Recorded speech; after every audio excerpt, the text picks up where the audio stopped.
দিলীপ ঘোষের মন্তব্যে এবার অস্বস্তিতে বঙ্গ বিজেপি এবার অস্বস্তির মুখে পড়ল। দিলীপ ঘোষ যে মন্তব্য করেছেন সেই মন্তব্যের প্রেক্ষিতে বাংলাদেশের সংখ্যালঘুদের উপর আক্রমণ আর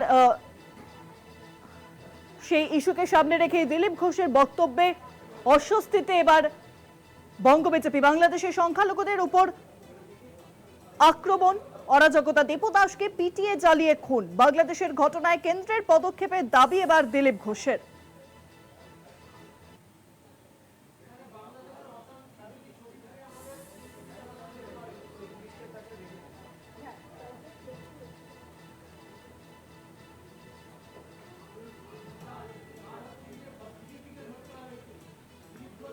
আরো বিস্তারিত জানবো এই বিষয়ে ফোন লাইনের সঙ্গে রয়েছেন প্রতিনিধি সঞ্জীব চক্রবর্তী। সঞ্জীব, বাংলাদেশের ঘটনায় কেন্দ্রের পদক্ষেপের দাবি এবার দিলীপ ঘোষের, আর কি জানা যাচ্ছে?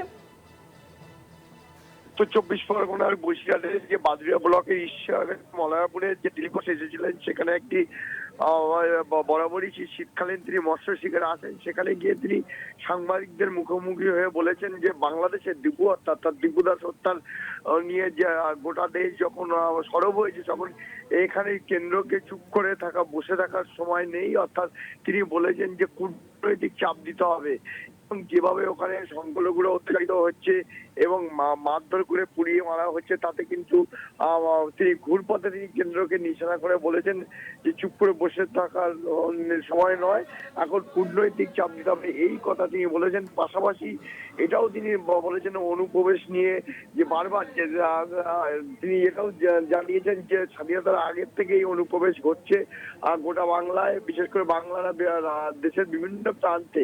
একদিকে সিপিএম, কংগ্রেস আমল এবং তৃণমূল আমলে অনুপ্রবেশ করছে, এসআইআর হচ্ছে, এবার ভোটার লিস্টের থেকে নাম বাদ যাবে, তারপরে দেশ থেকে বের করে দেওয়া হবে। তাহলে এই নিয়ে তিনি তিনি দাবি করেছেন। পাশাপাশি 26-এর নির্বাচন নিয়েও তিনি এই কথা বলেছেন যে দল যেভাবে কাজ করতে বলবেন তিনি তা করবেন, দলের উপর ঊর্ধ্বে তিনি নয়, দলের একজন কর্মী।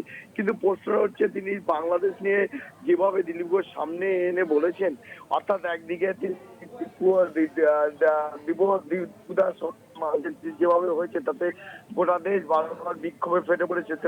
বঙ্গ বিজেপি যেখানে বিভিন্ন জায়গায় বিশ্ব হিন্দু পরিষদ বিক্ষোভ দেখাচ্ছে, কিন্তু সেই জায়গায় দাঁড়িয়ে তিনি একেবারে কিন্তু ঘুরিয়ে নিশানা করে কেন্দ্র সরকারকে তিনি বলেছেন অবিলম্বে যা কূটনৈতিক ভাবে তাদের চাপ দিতে হবে, এখন চুপ করে বসে থাকলে হবে না। তিনি একেবারে প্রকাশ্যে তিনি বলেছেন। অন্যদিকে কিন্তু সিএ নিয়ে যখন বঙ্গ বিজেপি নেতৃত্ব তারা বারবার দাবি করছে ফর্ম ফিল আপ করলে তারা নাগরিকত্ব পাবে, তিনি সেই কথা উড়িয়ে দিয়ে বলেছেন তা ভোটার লিস্টে নাম করা হবে, তাকে দেশ থেকে বের করে দেওয়া হবে। তাহলে কি সিএ নিয়ে মতামত করেছে বিজেপির নিজস্ব? একদমই তাই। অনেক ধন্যবাদ সঞ্জিত। ফোন লাইনের সঙ্গে ছিলেন প্রতিনিধি সঞ্জিত চক্রবর্তী। দিলীপ ঘোষের বক্তব্যে অস্বস্তিতে এবার রাজ্য বিজেপি। বাংলাদেশের সংখ্যালঘুদের উপর আক্রমণ, অরাজকতার পরিস্থিতি, দীপু দাসকে পিটিয়ে জ্বালিয়ে খুন, বাংলাদেশ সরকারকে চাপে রাখতে হবে এবার মন্তব্য করলেন দিলীপ ঘোষ। বাংলাদেশের ঘটনায় কেন্দ্রের পদক্ষেপের দাবি দিলীপ ঘোষের। বাংলাদেশে দীপু দাসের হত্যাকাণ্ডের প্রতিবাদে আমরা দেখেছি যে কলকাতায় বঙ্গীয় হিন্দু জাগরণের মিছিলে ধুন্ধুমার পরিস্থিতি তৈরি হয় গতকালই। আর এবার দিলীপ ঘোষের বক্তব্যে কার্যত অস্বস্তিতে রাজ্য বিজেপি। তিনি বক্তব্য করেছেন যে বাংলাদেশের সংখ্যালঘুদের উপর আক্রমণ, অরাজকতার পরিস্থিতি। দিলীপ ঘোষ তিনি কি বলেছেন শুনবো।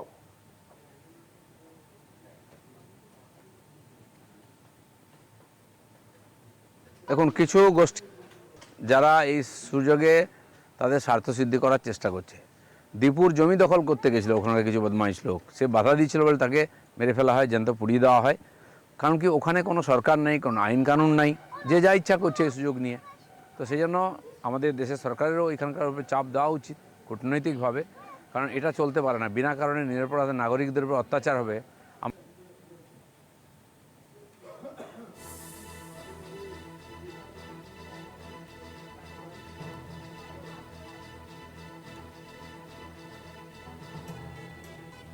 ফোন লাইনের সঙ্গে রয়েছেন এই মুহূর্তে বিজেপি বিধায়ক শঙ্কর ঘোষ।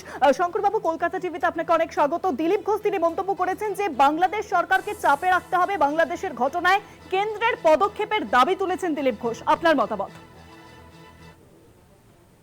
আমাদের সম্মানীয় রাজ্য সভাপতি শ্রমিক ভট্টাচার্য এবং বিরোধী দলনেতা শুভেন্দু অধিকারী মহাশয় তারা আমাদের দলের অবস্থান ইতিমধ্যেই ব্যক্ত করেছে এবং আমরা মনে করি যে শ্রমিকদা এবং শুভেন্দুদা যে অবস্থান ব্যক্ত করেছেন সেটাই দলের অবস্থান। দিলীপ বাবু তার অভিমত রেখেছেন, নিশ্চিতভাবে তিনি আমাদের অত্যন্ত গুরুত্বপূর্ণ নেতা, কিন্তু ইতিমধ্যেই যেহেতু শ্রমিকদা শুভেন্দুদা এ ব্যাপারে মন্তব্য করেছেন, আমি আর নতুন করে কোনো প্রতিক্রিয়া দিতে চাই না।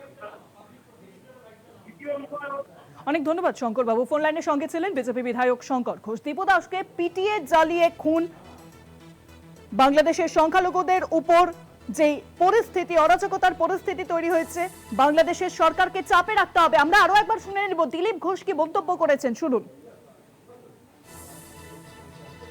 কিছু গোষ্ঠী আছে যারা এই সুযোগে তাদের স্বার্থ সিদ্ধি করার চেষ্টা করছে। দীপুর জমি দখল করতে গেছিল ওখানকার কিছু বদমাইশ লোক, সে বাধা দিচ্ছিল বলে তাকে মেরে ফেলা হয়, জ্যান্ত পুড়িয়ে দেওয়া হয়। কারণ কি ওখানে কোনো সরকার নেই, কোনো আইন কানুন নাই, যে যা ইচ্ছা করছে এই সুযোগ নিয়ে। তো সেই জন্য আমাদের দেশের সরকারেরও এখানকার উপরে চাপ দেওয়া উচিত কূটনৈতিকভাবে, কারণ এটা চলতে পারে না। বিনা কারণে নিরপরাধ নাগরিকদের উপর অত্যাচার হবে, আমরাও চুপ করে বসে থাকতে পারি না। বাংলাদেশে দীপু দাসকে যেভাবে হত্যা করা হয়েছে, তাকে জ্বালিয়ে দেওয়া হয়েছে, সেই ঘটনার প্রতিবাদে গতকালই আমরা দেখেছি যে কলকাতায় বঙ্গীয় হিন্দু জাগরণের মিছিলে ধুন্ধুমার। শুধুমাত্র কলকাতা নয়, দিল্লি সহ বিভিন্ন জায়গায় কিন্তু এই প্রতিবাদ চলছে। আর এবার দিলীপ ঘোষের মন্তব্যে কার্যত অস্বস্তিতে রাজ্য বিজেপি। বাংলাদেশের সংখ্যালঘুদের উপর আক্রমণ, অরাজকতার পরিস্থিতি, দীপু দাসকে পিটিয়ে জ্বালিয়ে খুন, বাংলাদেশ সরকারকে চাপে রাখতে হবে এমনটাই মন্তব্য করলেন এবার দিলীপ ঘোষ। বাংলাদেশের ঘটনায় কেন্দ্রের পদক্ষেপের দাবি দিলীপ ঘোষের।